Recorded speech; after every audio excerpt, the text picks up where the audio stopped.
During the debate over the future monetary system, another one of the founding fathers, Gouverneur Morris, castigated the motivations of the owners of the Bank of North America. Gouverneur Morris headed the committee that wrote the final draft of the Constitution. Morris knew the motivations of the bank well. Along with his old boss, Robert Morris, Gouverneur Morris and Alexander Hamilton were the ones who had presented the original plan for the Bank of North America to the Continental Congress in the last year of the Revolution. In a letter he wrote to James Madison on July 2nd, 1787, Gouverneur Morris revealed what was really going on.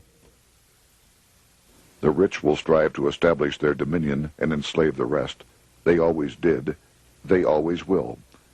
They will have the same effect here as elsewhere if we do not, by the power of government, keep them in their proper spheres. Despite the defection of Gouverneur Morris from the ranks of the bank, Hamilton, Robert Morris, Thomas Whiling, and their European backers were not about to give up. They convinced the bulk of the delegates to the Constitutional Convention to not give Congress the power to issue paper money. Most of the delegates were still reeling from the wild inflation of the paper currency during the Revolution. They had forgotten how well colonial scrip had worked before the war. But the Bank of England had not. The money changers could not stand to have America printing her own money again. So the Constitution is silent on the matter. This grievous defect left the door wide open for the money changers, just as they had planned.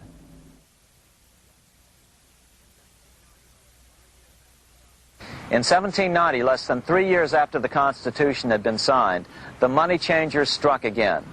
The newly appointed first Secretary of the Treasury, Alexander Hamilton, proposed a bill to the Congress calling for a new, privately owned central bank.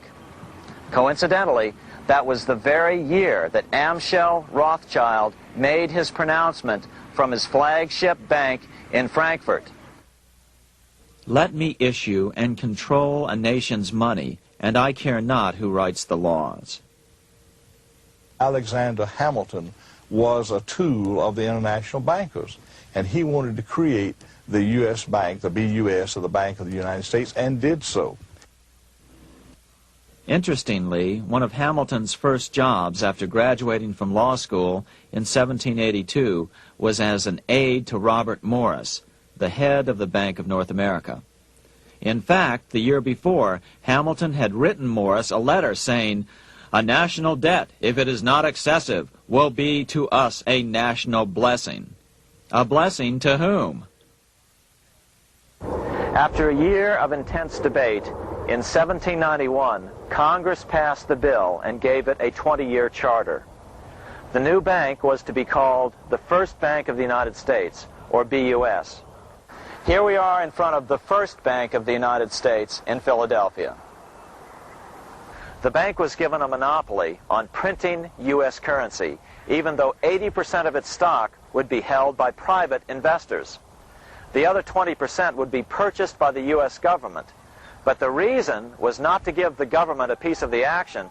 It was to provide the capital for the other 80% owners. As with the old Bank of North America and the Bank of England before that, the stockholders never paid the full amount for their shares. The U.S. government put up their initial $2 million in cash. Then the bank, through the old magic of fractional reserve lending, made loans to its charter investors so they could come up with the remaining $8 million of capital needed for this risk-free investment. Like the Bank of England, the name of the Bank of the United States was deliberately chosen to hide the fact that it was privately controlled. And like the Bank of England, the names of the investors in the bank were never revealed. Many years later, it was a common saying that the Rothschilds were the power behind the old Bank of the United States. The bank was sold to Congress as a way to bring stability to the banking system and eliminate inflation. So what happened? Over the first 5 years, the U.S. government borrowed $8.2 million from the Bank of the United States. In the same 5-year period, prices rose by 72%. Jefferson, as the new Secretary of State, watched the borrowing with sadness and frustration, unable to stop it. I wish it were possible to obtain a single amendment to our Constitution, taking from the federal government the power of borrowing. Millions of Americans feel the same way today. They watch in helpless frustration as the federal government borrows the American economy into oblivion. So, although it was called the first Bank of the United States, it was not the first attempt at a privately owned central bank in this country. As with the Bank of North America, the government put up most of the cash to get this private bank going. Then the bankers loaned the money to each other to buy the remaining stock in the bank. It was a scam, plain and simple, and they wouldn't be able to get away with it for long. But first, we have to travel back to Europe to see how a single man was able to manipulate the entire British economy by obtaining the first news of Napoleon's final defeat.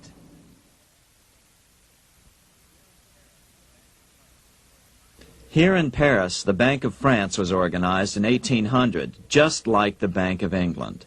But Napoleon decided France had to break free of debt, and he never trusted the Bank of France. He declared that when a government is dependent upon bankers for money, the bankers, not the leaders of the government, are in control. The hand that gives is above the hand that takes. Money has no motherland. Financiers are without patriotism and without decency. Their sole object is gain. Back in America, unexpected help was about to arrive. In 1800, Thomas Jefferson narrowly defeated John Adams to become the third president of the United States. By 1803, Jefferson and Napoleon had struck a deal. The U.S. would give Napoleon $3 million in gold in exchange for a huge chunk of territory west of the Mississippi River, the Louisiana Purchase. With that $3 million, Napoleon quickly forged an army and set off across Europe, conquering everything in his path. But the Bank of England quickly rose to oppose him. They financed every nation in his path, reaping the enormous profits of war. Prussia, Austria, and finally Russia all went heavily into debt in a futile attempt to stop Napoleon. 4 years later, with the main French army in Russia, 30-year-old Nathan Rothschild, the head of the London office of the Rothschild family, personally took charge of a bold plan to smuggle a much-needed shipment of gold right through France to finance an attack by the Duke of Wellington from Spain. Nathan later bragged at a dinner party in London that it was the best business he'd ever done. Little did he know that he would do much better business in the near future. Wellington's attacks from the south and other defeats eventually forced Napoleon to abdicate, and Louis XVIII was crowned king. Napoleon was exiled to Elba, a tiny island off the coast of Italy, supposedly exiled from France forever. While Napoleon was in exile on Elba, temporarily defeated by England with the financial help of the Rothschilds, America was trying to break free of its central bank as well.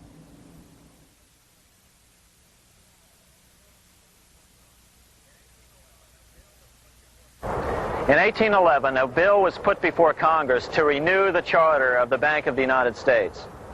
The debate grew very heated, and the legislatures of both Pennsylvania and Virginia passed resolutions asking Congress to kill the bank.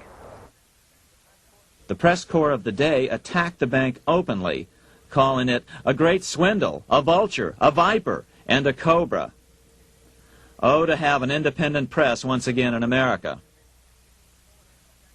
A congressman named P.B. Porter attacked the bank from the floor of Congress, saying if the bank's charter was renewed, Congress, quote, will have planted in the bosom of this Constitution a viper, which one day or another will sting the liberties of this country to the heart, close quote. prospects didn't look that good for the bank. Some writers have even claimed that Nathan Rothschild warned that the United States would find itself involved in a most disastrous war if the bank's charter were not renewed. But it wasn't enough. When the smoke had cleared, the renewal bill was defeated by a single vote in the House and was deadlocked in the Senate. By now, America's fourth president, James Madison, was in the White House.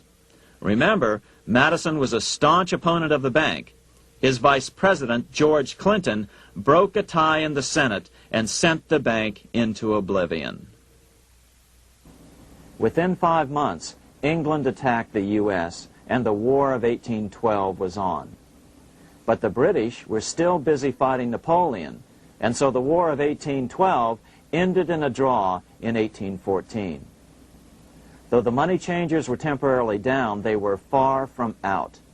It would take them only another 2 years to bring back their bank bigger and stronger than ever.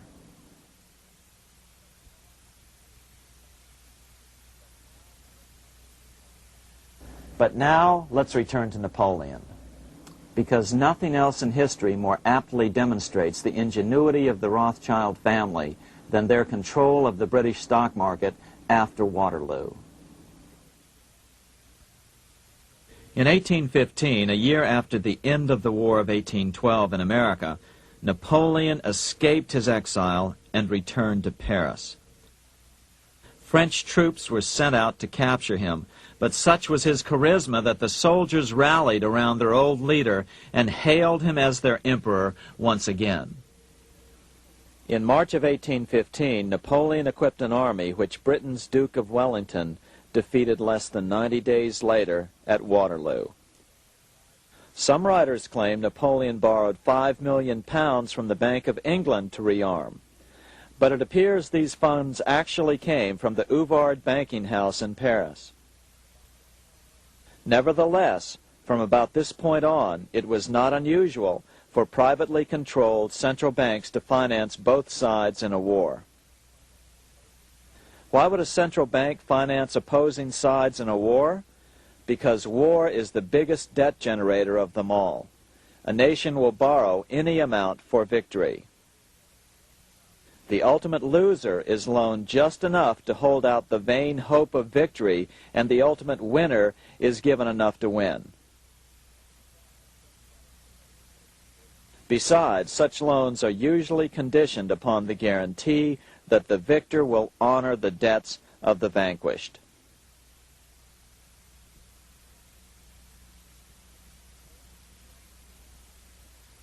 This is the Waterloo battlefield about 200 miles northeast of Paris in what today is Belgium. Here Napoleon suffered his final defeat, but not before thousands of French and Englishmen gave their lives on a steamy summer day in July of 1815. Right over there, on June 18, 1815, 74,000 French troops met 67,000 troops from Britain and other European nations. The outcome was certainly in doubt. In fact, had Napoleon attacked a few hours earlier, he would probably have won the battle. But no matter who won or lost, back in London, Nathan Rothschild planned to use the opportunity to try to seize control over the British stock and bond market and possibly even the Bank of England. Rothschild stationed a trusted agent, a man named Rothworth, on the north side of the battlefield, closer to the English Channel. Once the battle had been decided, Rothworth took off for the Channel. He delivered the news to Nathan Rothschild a full 24 hours before Wellington's own courier. Rothschild hurried to the stock market and took up his usual position in front of an ancient pillar. All eyes were on him. The Rothschilds